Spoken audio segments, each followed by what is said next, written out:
It's a fun experience. He's been telling people he's excited about the idea of getting paraded in front of cameras, like it's a red carpet.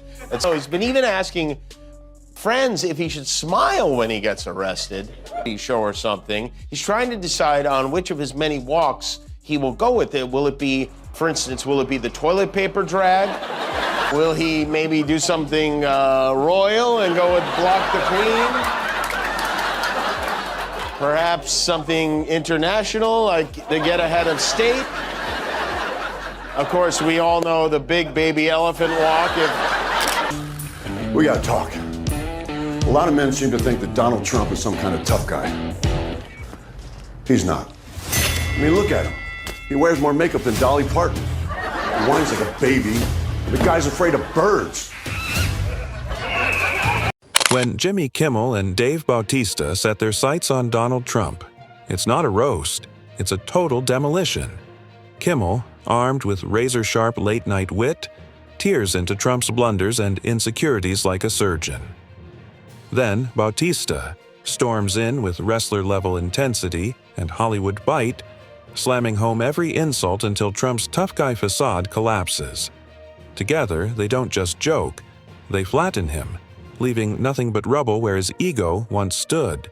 That Donald Trump has ever done has divided this country. America will only be great if you vote for me. And that's bullshit. It's not making America great. It's making Donald Trump great. Vote for me so I can pardon myself, do anything I want, and get away with it. Just a regular guy. But when I look up the definition of narcissist, this is who people want running our country. Everything he loses is rigged. When he won in 2016, because he lost the popular vote was rigged. What a whiny little bitch. The fact that Pumpkin got a head start on Halloween yesterday. He showed up for a rally dressed as a garbage man. Which I do have to say, the vest really brings out the color of his mouth.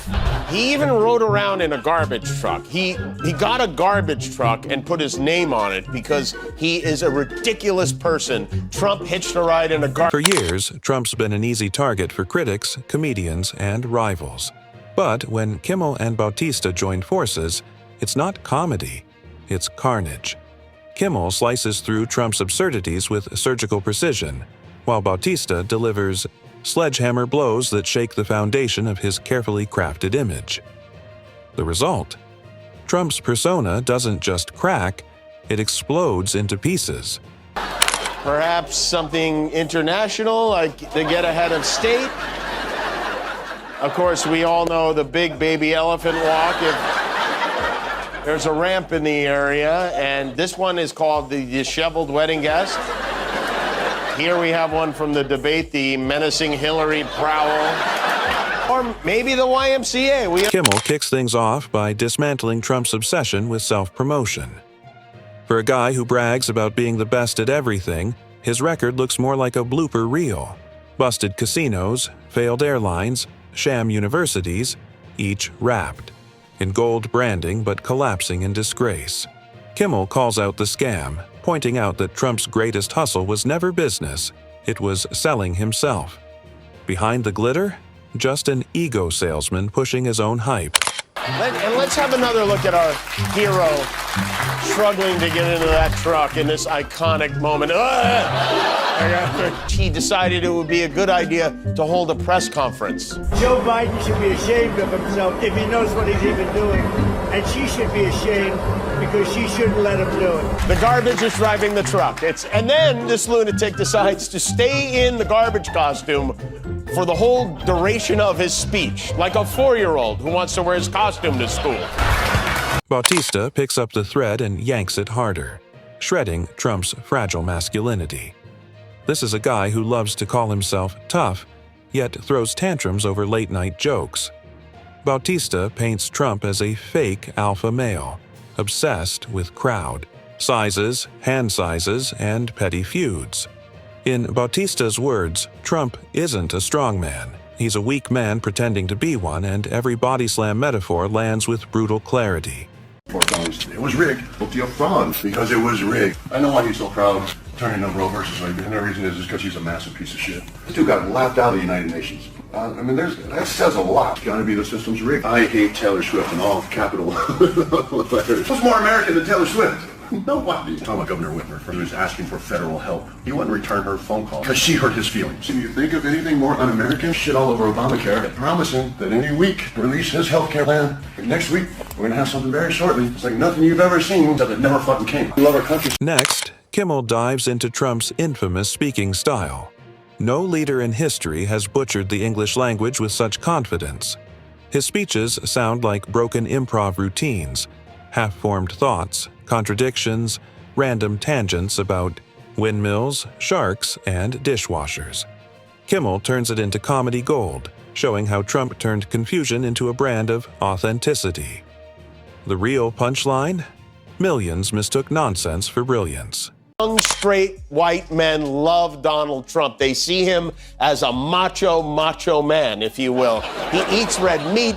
He pretends to follow UFC. He's into crypto and sneakers and NFTs. He's a dude, a bro, and a boss all rolled into one. According to a recent poll from the New York Times, Trump is leading Harris among male voters by 17 points. But is he the strong alpha man these men believe him to be? Not according to... Bautista sharpens the blade, zeroing in on Trump's twisted view of loyalty. To Trump, loyalty isn't respect, it's obedience. Allies are only valuable as long as they bow down. The second they don't, he tosses them aside like props. Bautista compares it to a wrestling roster where every teammate eventually becomes an enemy. But unlike wrestling, there's no script, just chaos, betrayal, and dysfunction. Meanwhile, Kimmel hammers the point home by mocking Trump's addiction to attention, calling his rallies nothing more than desperate open mic nights. He bends over for Putin. He's cattier on social media than a middle school bean girl. The guy needs help walking downhill. Almost there, Grandma. So this November, let's stop kidding ourselves. Donald Trump is afraid of rain, of dogs, of windmills. Merle Street. Bautista then drills into Trump's endless contradictions. He claims to fight for workers while living in gold towers, calls himself a genius negotiator while racking up bankruptcies, labels himself a winner while whining like a victim. Bautista exposes the absurdity of a man desperate to be seen as invincible while constantly begging for pity. Kimmel tags in, torching Trump's obsession with crowd sizes, pointing out that it's not about success, it's about insecurity. For all, his chest-thumping Trump's greatest fear is being seen as small. I mean, look at him. He wears more makeup than Dolly Parton. He whines like a baby. The guy's afraid of birds. Donald Trump had his daddy pay a doctor to say his Will feet hurt so he could dodge the draft. Look at that gut. Like a garbage bag full of buttermilk. He sells imaginary baseball cards pretending to be a cowboy fireman. Guy's barely strong enough to hold an umbrella. I mean, look how he drinks water. Kimmel rips into Trump's fake toughness. In wrestling, toughness means surviving pain. In politics, it means responsibility and resilience. Trump fails at both. Bautista piles on, mocking how Trump equates toughness with shouting louder and never admitting fault. But real strength isn't denial, it's accountability. Then Kimmel drops one of the harshest blows: Trump's relationship with truth. Fact-checkers drowned years ago in his lies, but Kimmel points out the funniest part. Trump isn't even good at lying. His fabrications are sloppy, lazy, and often contradicted by his own words minutes later. If Donald Trump wins, have you thought about the possibility he might use the power of the federal government against you personally? Yeah, I have, but I'm comforted in the fact that he's coming after you first. Trump is a big fan of yours. I don't know if you've seen posted in July. So now fake movie actor George Clooney, making a great movie, is getting into the act. He's turned on Crooked Joe like the rats they... Bautista closes in on Trump's so-called legacy. Real leaders are remembered for what they built. Trump, on the other hand, will be remembered for division, chaos, and self-interest. His presidency wasn't about progress. It was about brand, management, always putting himself in the spotlight. Kimmel ties it all together, painting Trump as a man destroyed by his own ego. He wanted to be seen as a giant, but history will remember him as fragile, insecure, and desperate for applause. And being laughed at.